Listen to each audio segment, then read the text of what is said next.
Bom, nessa segunda parte, eu coloquei a segunda parte que a galera vai ver. Então o que vai acontecer? Moisés então recebe as tábuas da lei, que é o pacto, que é o contrato de casamento. E quando ele desce, ele vê toda essa falta de respeito, a quebra do contrato. Aí ele fala: quem é pelo Senhor, vem para o meu lado. Quem é que vai? Toda a tribo de Levi. Aí Moisés dá uma ordem dizendo assim: vocês então irão desembainhar a espada, entrar na casa dos seus irmãos e matar todo aquele que adorou a estátua de ouro, o bezerro de ouro. E assim eles foram e mataram 3.000 almas, se eu não estou equivocado. Eles viram a galera e mataram. Moisés ficou tão furioso que fez o que? Pegou aquele bezerro de ouro, pisoteou ele, transformou em pó tipo purpurina e misturou com água e deu para todo Israel beber. Vocês sabem por quê? Quem tivesse adorado o bezerro de ouro e não tinha sido morto pela espada, ao beber aquela composição do bezerro de ouro com a água, a barriga incharia e ele morreria de barriga inchada. Ou seja, por dentro dele geraria uma infecção e ele morreria. Por isso que Moisés dá dessa água para que todos os israelitas bebessem. E a partir desse momento, regredindo um pouquinho, que Moisés disse: aquele que for pelo Senhor, vem para o lado de cá. E os levitas foram para o lado de Moisés. Desse dia em diante, desse acontecimento em diante, os levitas, todos os levitas iriam substituir os primogênitos da casa de Israel, que seriam oferecidos a Deus para servi-lo no templo. Quer dizer, está na Bíblia, a gente não consegue enxergar isso. E a partir daí também haveria necessidade de resgatar todos os primogênitos. É aí que surge a necessidade de todo israelita, quando nasceu seu primogênito, e até o seu superior sacerdote pagar a moeda que lhe era cabível para poder resgatar o primogênito, para que ele estivesse isento dessa responsabilidade de servir ao templo. Agora você pode estar perguntando: o que é que isso tem a ver com Techuvá? O que é que isso tem a ver com o poder da Techuvá? E afinal de contas, o que é Techuvá? E é, por incrível que pareça, Moisés sobe e passa mais 40 dias.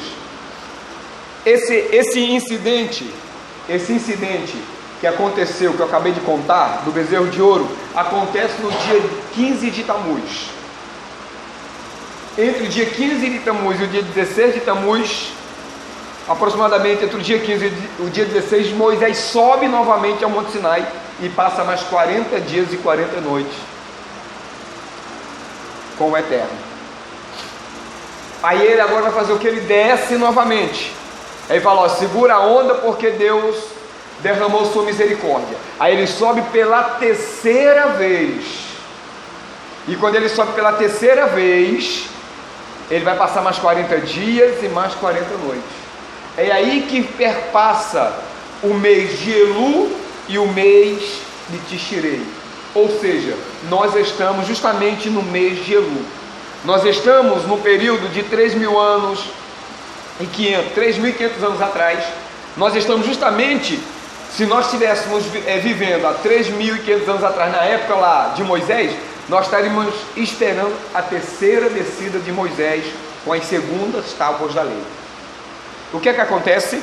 É nesse período do mês de Elu, no qual nós estamos, que nós falamos a semana passada, que é chamado de tempo favorável.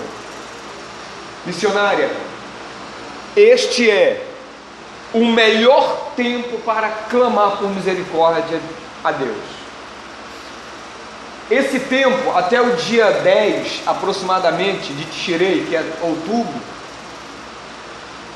é um tempo aonde Deus nos dá todas as condições necessárias de fazermos um inventário da nossa vida. O que é um inventário? É olhar para dentro de mim e começar a vasculhar todas as minhas falhas que eu tenho cometido durante esse ano. Se eu fui ignorante, se eu tratei mal alguém, se eu respondi inadequadamente, se eu comprei e não paguei, se alguém está chateado comigo porque eu errei com ela. Então esse é o momento, é um mês de profunda introspecção. Pode ser também profundo arrependimento. Techuvá tem a ver com arrependimento. Então esses são 40 dias de Techuvá, são 40 dias de retorno, são 40 dias que nós nos avaliamos para sabermos qual é o nosso estado com Deus. Lembra que lá na carta de João, capítulo 1, se não me engano, verso 8, 9 e 10, está por ali, diz assim: se nós dissermos que não temos pecado, fazemos Deus mentiroso. Mas se confessarmos os nossos pecados, Ele é fiel e justo para nos perdoar os nossos pecados e nos justificar. Tem um outro adendo que ele coloca ali. Alguns eruditos vão dizer que essa parte de João está se referindo justamente a essa época. Lembra? Você já deve ter lido a carta o relato de Atos dos Apóstolos quase todo. Lembra que Paulo fala assim: eu tenho que ir para Jerusalém por causa do jejum?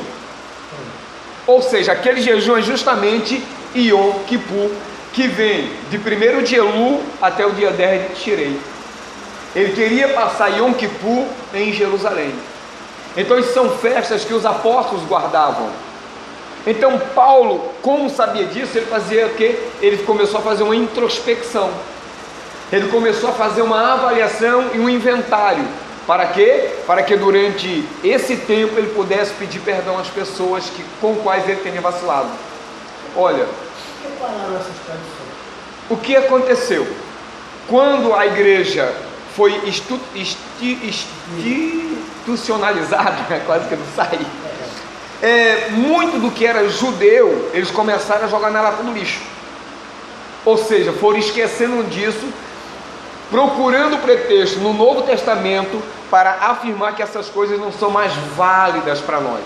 E o que é um tremendo equívoco e engano, porque ela vai nos ajudar muito a sermos cristãos melhores. Porque num período como esse, eu vou saber me comportar como marido. Num momento como esse, eu vou aprender a respeitar mais o ser humano. Porque os sábios vão dizer que a proximidade de Deus, aqui está Deus, enquanto Ele está nas regiões celestiais, há uma distância e há uma burocracia, vamos colocar assim, para ter um contato maior com Deus, porque Deus está numa esfera muito mais alta do que a nossa.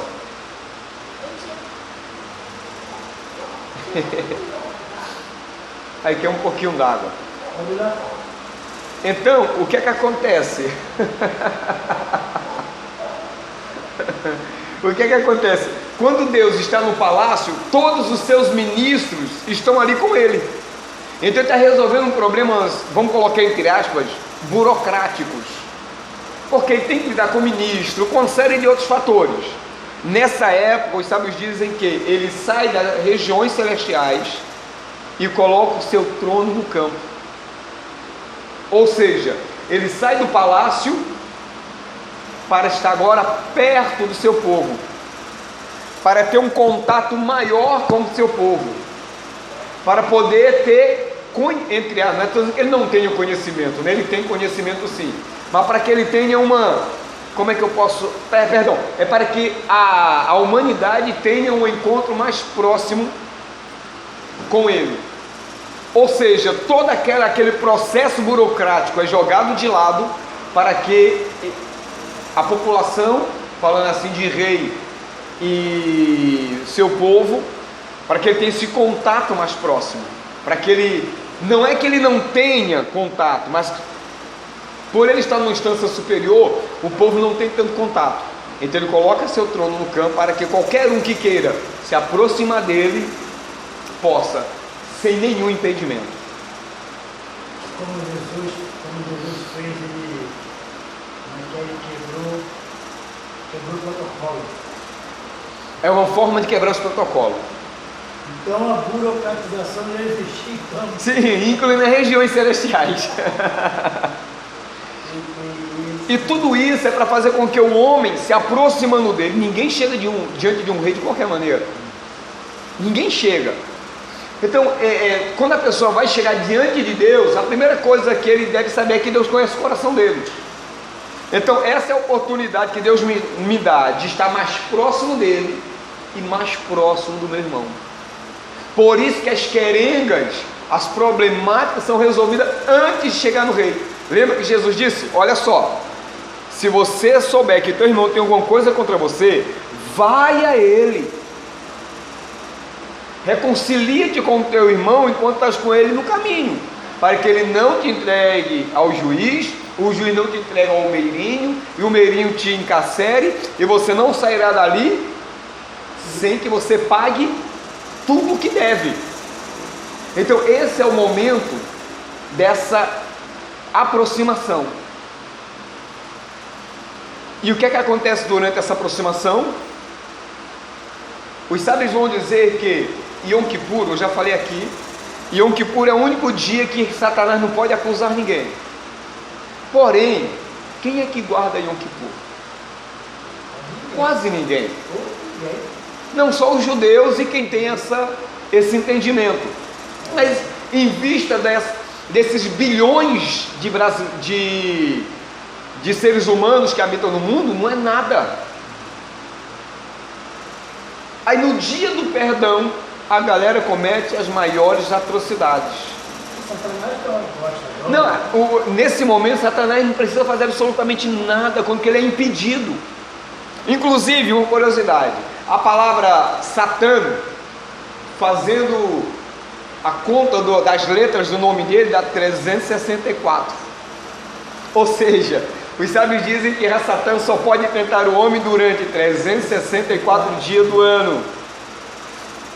E só tem um dia que ele não pode fazer nada, que é justamente o dia de Yom Kippur.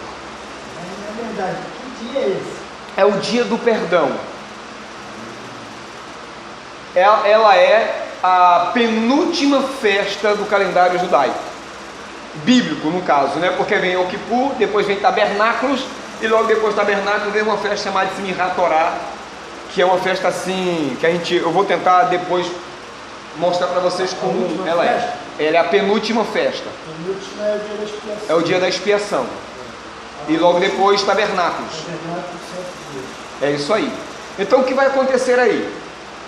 Nesse período de 40 dias é chamado de Techuvá. Agora, eu sei que não vai dar tempo. Deixa eu voltar aqui. Existe uma coisa muito interessante que eu quero mostrar aqui para vocês. O que é Techuvá? Isso aqui vai ser transformado numa apostila, tá, meus amores? Tá? Eu estou gravando que eu posso mandar para vocês relerem até ter uma ideia mais ampliada disso. Techuvá significa voltar. Aí se faz uma outra pergunta: voltar ao quê? Responda. O Baal Hatanya explica que a palavra Techuvá é uma palavra composta, formada pela palavra Tashuv e a letra Rei. Isto significa voltar para Deus. Deixa eu fazer uma observação que vai estar lá na frente, mas eu quero adiantá-la aqui. A palavra Techuvá, no nosso bom português, ela é traduzida como arrependimento. Só que essa palavra arrependimento não cai muito bem para significar, ou para dar significado à palavra Techuvá. Por quê, missionário? Por quê, pastor? Pelo simples fato de que hoje alguém se arrepende do pecado e se converte a Cristo. Amanhã se arrepende de estar com Cristo e volta para o mundo. Ou ele se arrepende e volta para a bruxaria. Ou ele muda de opinião. Por exemplo, a palavra metanoia não é mudança radical de pensamento? Quantas pessoas já não esteve no nosso meio, teve uma mudança radical de pensamento e entrou no tráfico? Então, eles dizem que a palavra arrependimento, ela pode acontecer em qualquer momento, em qualquer lugar, para qualquer religião. Porém, a palavra techuvá, só há a possibilidade de voltar para Deus. Então a melhor palavra para usarmos hoje não é a palavra arrependimento, mas é a palavra para voltar à fonte. A nossa fonte é Deus. Então a palavra techuvá é voltar à fonte. Aí o Senhor agora entende o porquê Deus desce do trono e coloca o seu trono aonde? No campo, para que todos possam fazer techuvar a Ele. Não há dificuldade de voltar para Ele. Lembra que a gente costuma falar que o véu do templo se rasgou de alto a baixo, não há mais separação entre eu e Deus. Mas eu pergunto, será que todos estão voltando para a fonte? Porque tem muita gente que tem Jesus como Salvador, mas não o tem como Senhor. E quando eu não tenho Jesus como Senhor, eu posso fazer da minha vida o que eu quiser, porque afinal de contas Ele só é o meu Salvador, quando na verdade está errado. Está negando. Oi? Está negando aí. Está negando, porque a palavra diz que nós devemos ter Jesus como Senhor e Salvador. É duas coisas diferentes. As pessoas invertem, querem ter Jesus como Salvador e vai pensar em tê-lo como Senhor. Por isso você vê pessoas fazendo tatuagem, por isso você vê pessoas aí trocando de mulher à torta e à direita, por isso você vê pessoas aí ganhando dinheiros e mais dinheiros ilicitamente com o nome de Jesus, porque o tem como Salvador, não tem como seu dono, que a palavra Senhor em grego é dono, é aquele que me possui. Aí um camarada chega para mim e fala assim: não, eu posso fazer da minha vida o que eu quiser. Não pode. Uma vez que eu estou em Cristo, eu pertenço a Ele. E Ele fala conosco hoje? Ah, claro que fala. Porém, Ele deixou a Bíblia para ser o nosso norteador. Fugiu da Bíblia, pode ter certeza, não é Jesus, não é Deus, não é Espírito Santo falando com você. Ah, o Espírito, eu ouvi isso, o Espírito Santo mandou eu tatuar Yeshua no meu braço. Falei, quem? O Espírito Santo te disse isso? Então comece a ser mais vigilante, porque jamais o Espírito Santo do Deus vivo faria você transgredir um mandamento. Aí essa pessoa me disse: ah, mas essa questão que o senhor está falando está no Velho Testamento. Eu falei, então me prova no Novo que ela deixou de existir. E todas as argumentações que ela usou, lembra aquela espada de 2 gumes? Usou ontem aqui. Lembra daquele ditado: a vara que bate em Chico, bate em Francisco? Toda a argumentação dela era desmontada pelo próprio verso que ela usava. Bom, ela saiu chocada e não sei se arrependida, porque ela falou assim: caramba, quer dizer que isso aqui pode trazer consequências gravíssimas. Eu falei, mesmo que seja um nome sagrado, você não pode fazê-lo. Por quê? O teu corpo pertence. Jesus disse para você literalmente que pode fazer? Ah, diz pelo Espírito Santo. Jesus pode contradizer o que está escrito? Não pode. Não pode. Então Ele nos comprou e a Bíblia vai dizer que nós somos propriedades exclusivas do Rei. Então tem muita gente que se arrependem, e quando está arrependida de aceitarem, arrependidas do mundo, por incrível que pareça, elas se arrependem de estarem arrependidas, no sentido de estar na igreja.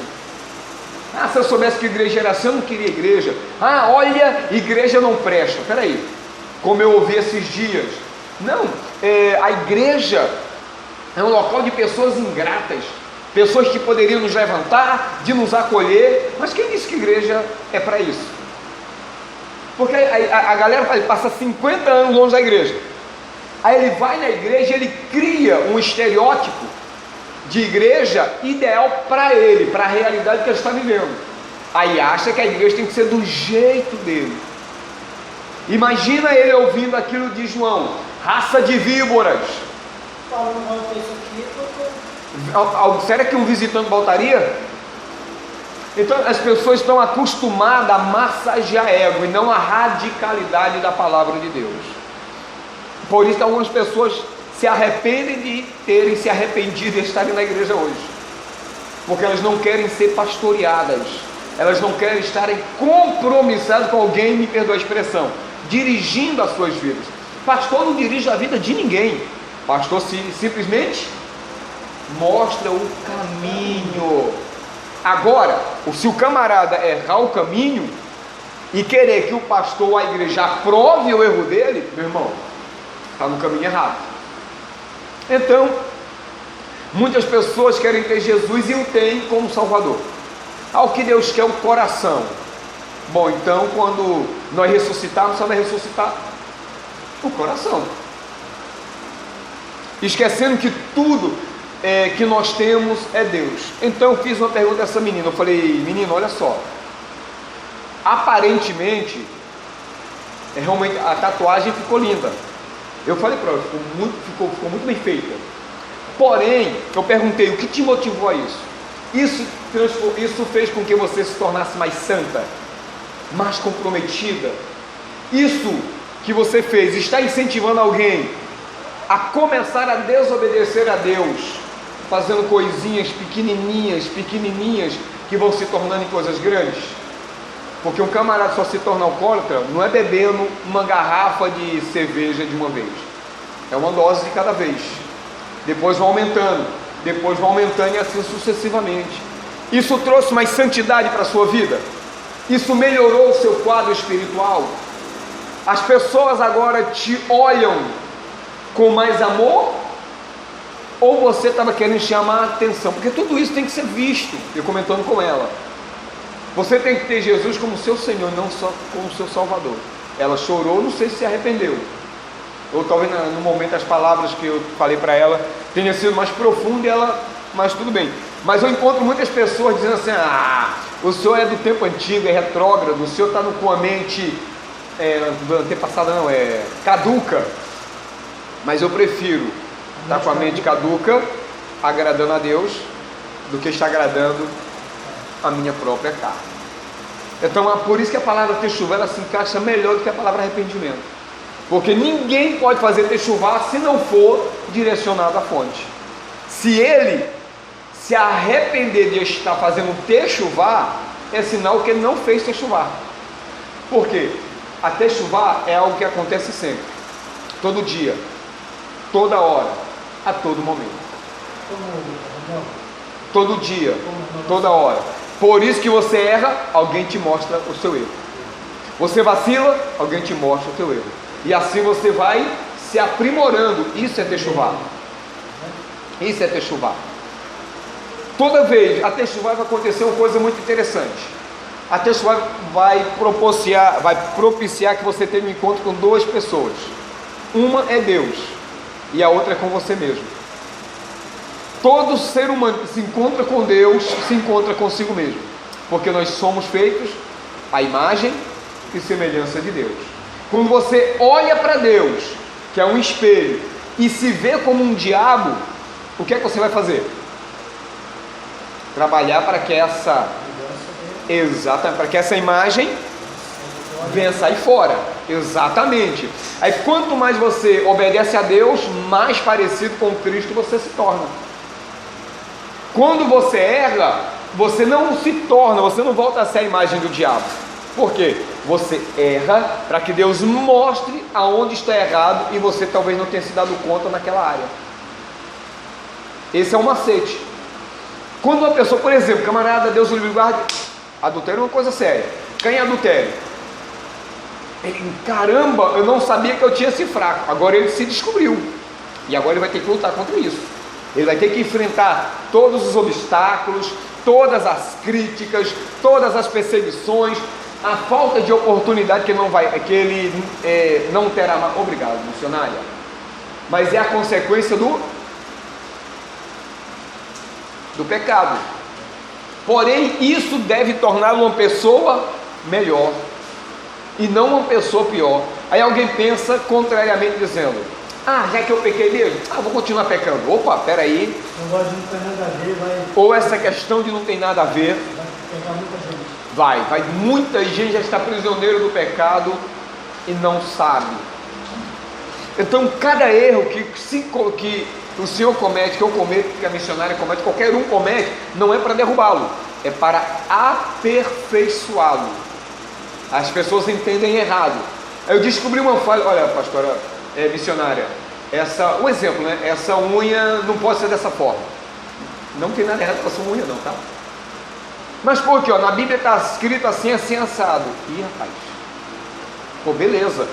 A primeira coisa que isso vai combater, o meu ego, porque é o choque. Mas quem é ele para falar uma coisa dessa comigo? Ou coisa do tipo. Segundo, ele vai fazer comparações. Ele vai fazer comparações que entra a dúvida. Pô, será que é certo isso não é? Eu vou perguntar a mais alguém. Aí ele encontra alguém que pensa como ele, fala: nada, isso é coisa de pastor, isso é coisa de fulano, isso é coisa de Bertrano. Aí ele vai ser tentado a fazer a coisa errada. É isso aí, ele tem que ter alguém que seja a favor dele do que ele quer fazer. Poxa, aí ele faz, aí ele quebra a cara de novo. Poxa, porque eu fiz. Percebe que mesmo que pareça que ele regrediu, mas se a ficha caiu, aquele um degrau que ele caiu, ele vai subir 3, 4, porque ele nunca mais vai cometer aquele erro. E não cometendo aquele erro, o que vai acontecer também? Ele vai ajudar outros a não cometerem o mesmo erro que ele. Como Davi fez. Davi pecava, se arrependia e não cometia mais aquele pecado. Programava o povo a não pecar. É isso aí. Isso é techuvá. Voltar à fonte não é errar, é propositalmente, mas é quando errar, fala: opa, obrigado, Senhor, porque eu não conhecia essa área, essa brecha na minha cara. Cometer o erro sabendo que vai cometer. Aí é outra história. Eu vou matar uma pessoa, eu fiz um crime premeditado. Isso. Então tem aquele erro. Mas primeiro você saber que. Isso aí. Todas as possibilidades dele não cometer veio à tona. Veio. Ele foi orientado. Inclusive, quando alguém cometia um pecado em Israel, ele tinha que ser primeiro advertido. Ele não poderia ser castigado de imediato. Exemplo, lembra que Jesus cura um paralítico e manda ele pegar a cama dele e ir, pegar a BR para casa? O que é que os fariseus dizem? Não te é lícito carregar esse peso no sábado. O que é que eles estão fazendo? Seguindo a regra de primeiro advertir. Porque se aquilo fosse um crime capital, ele teria sido morto naquele momento. Aí ele fala: mas espera aí, quem me curou me deu a ordem de carregar. Aí falou: mas quem foi que disse? Você pegaram o camarada, levaram lá e descobriram que era Jesus. Claro que ali não era um quebrantamento de sábado, tá? Não era. Eu já ouvi o pastor dizendo que Jesus transgrediu no Shabat de propósito. Queridos, se Jesus transgrediu o Shabat, ele pecou. Então os apóstolos que afirmaram que ele não tinha pecado, erraram porque estão mentindo. Mas isso é coisa para um outro assunto. Por isso que Jesus fala: o sábado foi feito por homem e o homem foi feito por. É isso aí, perfeito. O sábado tem o objetivo de abençoar o homem. Aí eu fazer igual o missionário falou para mim: tá vendo? Por isso que a gente guarda o domingo, porque Jesus guardou. Eu falei: cara, muito. Missionário, o senhor não entendeu nada que o senhor acabou de dizer. Bom, alguma dúvida quanto à questão aqui, querida Techuvá, por enquanto? Está sendo claro? Tranquilo? Que horas tem, meus amores?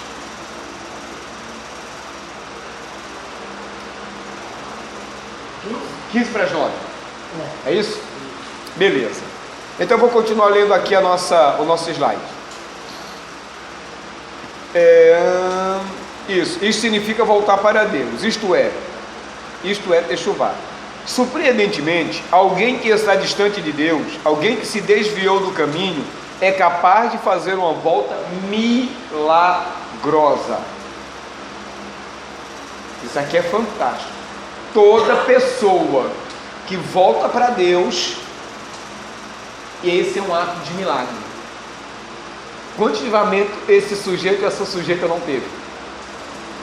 Quantas pessoas não caíram ao lado dela e 10 mil à sua direita, para que ela pudesse ter essa oportunidade? Então, Techuvá, por isso que muitos são chamados. Você vê na igreja muitas pessoas chamadas, parece até que são salvas, mas eleitas, escolhidas são muito poucos, e nós só iremos saber naquele último dia. Por isso que eu uso muito, pastor, eu uso qualquer lugar, que pode viver. Por isso que eu falo, meu irmão, não existe igreja perfeita. Nós vamos ter que viver junto aqui, jogo e trigo. Isso aí. Não adianta fechar a cara porque o irmão caiu, a irmã caiu, não, a irmã está fazendo fofoca. Nós não vamos mudar esse negócio, não. Porque está aqui, né? Vamos ter que viver junto, até uma cheia voltar. Só vem para adorar o Senhor. É Ele que vai fazer a diferença. Outro erro também que as pessoas falam assim: olha, eu não devo julgar ninguém, que é outro erro que outro dia a gente fala com calma sobre isso. Porque se Deus me deu o direito de julgar, Ele deu o direito a julgar duas pessoas: primeiro o eu e depois o tu, porque nós nos ajudamos, como o senhor bem disse. O Rabino Shimon Apstorf, em um escrito dele chamado de Kit Sobrevivência de Rosh Hashanah e Yom Kippur, da editora Leviatã, fala sobre lidando com os erros. Uma das palavras mais comuns no seu livro de rezas e orações é a mesma coisa, tá? É pecado. Esta não é uma palavra que soa muito bem, e é verdade. Se eu chego para a senhora e falo assim: olha, você pecou, caramba, é como se desse um murro no nariz da senhora. Mas se eu chego e falo assim: missionária, a senhora errou, olha como é que soa mais leve. Isso é errado. Agora se eu falo assim: cara, olha o pecado que está cometendo, tu vai para o quinto, né? Ah não, o quinto já está cheio, está dando lugar para o sexto do inferno. Então ele vai dizer que a palavra pecado não soa muito bem. Certamente ninguém quer olhar para si mesmo como um pecador e pecadora. Isso afasta muita gente da igreja. Eu não estou dizendo que ele não vai dizer que o que ela fez é pecado, porque não podemos encobrir o erro. Mas você falou: olha, o que você fez é pecado. Esse erro, olha como é que esse erro que você cometeu pode ser acertado. Quase que não sai a palavra, pode ser acertado. Você está dando a chance, você está dando a oportunidade da pessoa reverter aquela situação. Paulo no versículo 6, capítulo 6, versículo 9, ele fala isso com muita clareza, né? Os tímidos, bêbados, mas embaixo ele diz assim: mas ninguém está dizendo que eles estão completamente no inferno, não, porque eles podem ter um momento para arrependimento. Sim. E mudar tudo. Exato. E ele diz aí: e tais fostes vós. Não, acho que é algum de vós, né? Alguns de vós. É brilhante. Como um olho falando para a igreja. Fosse nós. Olha só, querido. No céu não entra pessoa assim. A galera fica aqui, cara, mas alguns de nós aqui fomos isso. Quer dizer, se você teve a oportunidade, eles também têm. Também tem. Muito. Em hebraico, o termo genérico para a palavra pecado é het. Esta palavra significa literalmente cometer erros. Está no singular, né? Cometer um erro. A palavra het e a palavra ratá, que é para a palavra pecado, ela significa cometer um erro, que é um desvio. Se você falar para uma pessoa que ele está desviado, acabou com ele. Mas na verdade o erro é nada mais, nada menos que um desvio do percurso. Isso pode ser ilustrado da seguinte maneira: mesmo que você erre seu percurso, vamos supor, eu vou para a igreja, eu erro o percurso, eu vou ter várias oportunidades e ruas que vão me reconduzir ao local que eu pretendo chegar. Essa é a maravilha do agir de Deus. Vai ter rotas que mais cedo ou mais tarde elas vão me conduzir ao retorno. Então ele vai dizer assim: olha, cometeram um erro. Pecados, não, obrigado. Mas erros, claro, todos nós cometemos. Isso torna a volta para casa mais fácil. Eu tenho nos últimos tempos eu tenho tido uma paixão pela passagem do filho pródigo, e eu fiquei chocado com uma coisa que o texto, através do Espírito Santo, nos revela, que é magnífico. Eu me fiz uma pergunta: aonde está a graça de Deus nesse relato dessa parábola? E durante muito tempo eu fui me fazendo essa pergunta, durante muito tempo eu não tive resposta. Até que um dia eu fui pregar, e quando eu preguei, naquela pregação, o Eterno me revelou que a graça encontrava-se em o pai esperar o filho retornar. Eu falei assim, quando o pai viu o filho, aí, sabe aquele momento que você para, o mundo inteiro em sua volta para, parece um filme. Aí Deus falou: aqui você encontrou a resposta, a graça. Ou seja, o filho só voltou porque sabia que o pai o aguardava.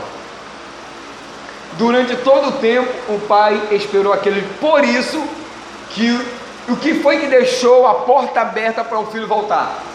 O pai dá o direito de herança para ele. Ele não tinha direito, só com a morte dele. Quando ele dá, ele quebra ali também o princípio da lei dura.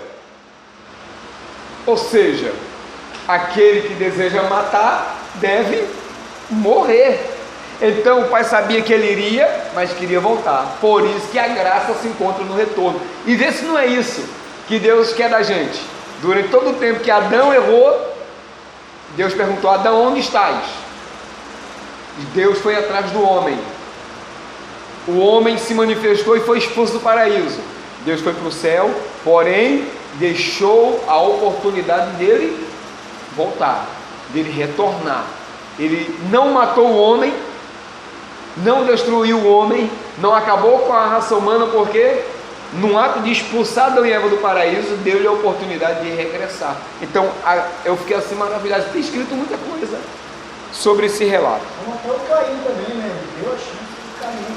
Foi o primeiro a ser perdoado de maneira literal. Bom, vamos para a gente terminar. A tradução comum de techuvá é arrependimento. Mais uma vez, é uma ideia que não soa um tanto quanto estranha.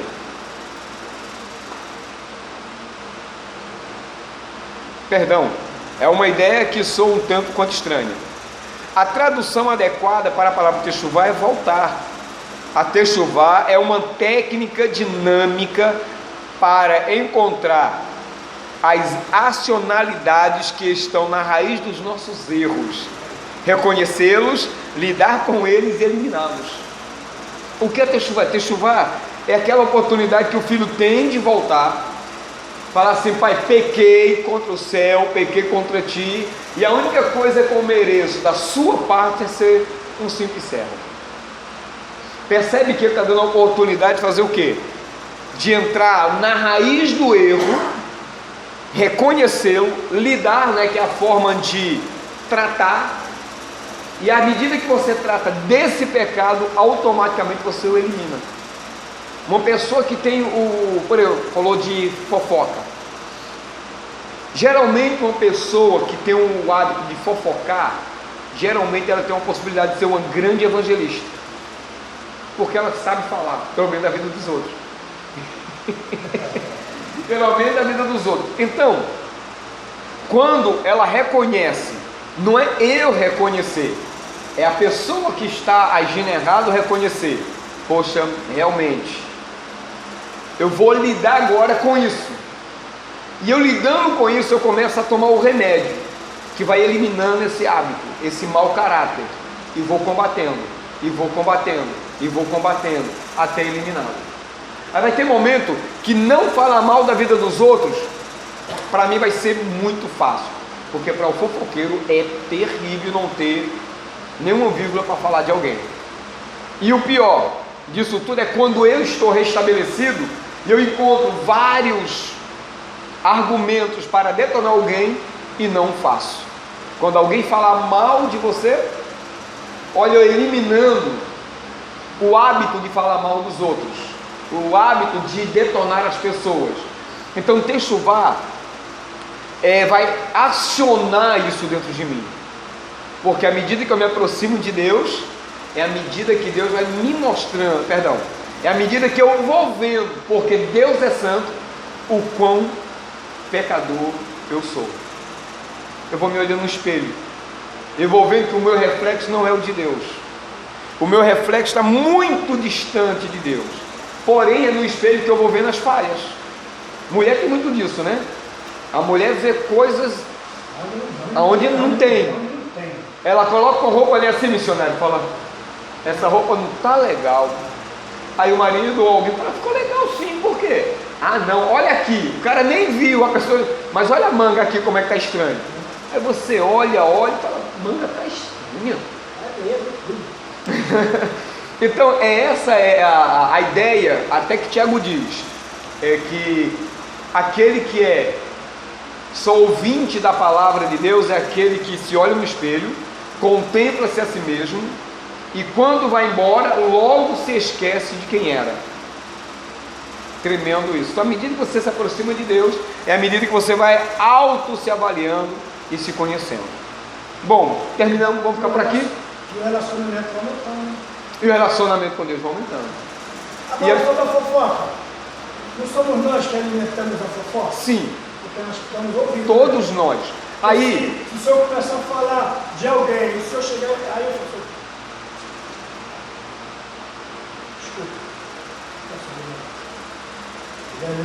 você está salvando até a vida dessa pessoa. Os sábios vão dizer que o Lashon Hará mata 3 pessoas: quem fala, de quem fala e quem ouve. Por isso que os sábios dizem assim: você às vezes não tem a Gevurá, a força de dizer, como o Senhor fez, para, o que é que você faz? Você tenta passar para a pessoa o lado bom da outra. Por exemplo, eu estou detonando o Lula. Não, peraí, mas o Lula fez coisas boas. Tá vendo? Você percebe que eu não estou dando ouvido, eu estou balanceando. Exatamente. Você já está. E outra coisa, os sábios dizem que se o outro, por exemplo, eu estou detonando alguém que o senhor não conhece, é obrigação do senhor começar a pensar bem dessa pessoa que o senhor não conhece. Isso é uma forma de se proteger. É isso aí. Você se protege. A pessoa que fala de mim para o senhor é a mesma que vai falar do senhor. Aí o senhor não conhece a missionária, eu estou falando da missionária para o senhor tem a obrigação de começar a pensar bem dela. O senhor vai se protegendo. Baruch Hashem? Bom, terça-feira que vem a gente continua, tá bom?